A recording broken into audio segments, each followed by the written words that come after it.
আপনি কাজ করছেন না জীবনটা সারভাইভ করছেন? প্রশ্নটা আপনার কাছে রাখলাম।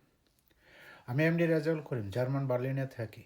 জবের পাশাপাশি একটা অনলাইন ডিজিটাল মার্কেটিং বিজনেস শুরু করেছি। কেন করেছি? জব আমাকে সে সিকিউর দিচ্ছে না। তার কারণে আমি এক্সট্রা ইনকাম করার জন্য অনলাইন ডিজিটাল মার্কেটিং বিজনেস বেছে নিয়েছি।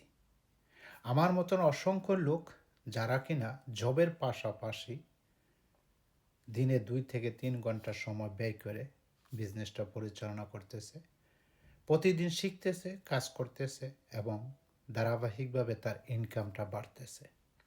ফলে আপনার যে পার্মানেন্ট যে কাজটা আছে সেটা দিয়ে হয়তো আপনি সার্ভাইভ করতে পারতেছেন, কিন্তু সেভিং করতে পারতেছেন না। আর এই ডিজিটাল বিজনেসটা যুক্ত হওয়ার পরে তার একটা অতিরিক্ত ইনকাম হচ্ছে, ফলে আপনার সেভিংটা বাড়তেছে।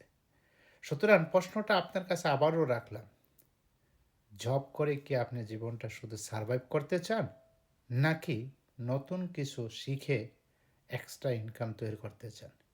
যদি করতে চান তাহলে আমার সাথে সরাসরি যোগাযোগ করতে পারেন, এবং আমি যে বিজনেসটা পরিচালনা করতেছি, যেটা একটা গ্লোবাল বিজনেস, সেটা দেখে বিস্তারিত জেনে তারপরে আপনি সিদ্ধান্ত নিতে পারেন। তো ধন্যবাদ, ভালো থাকবেন। আসসালামু আলাইকুম।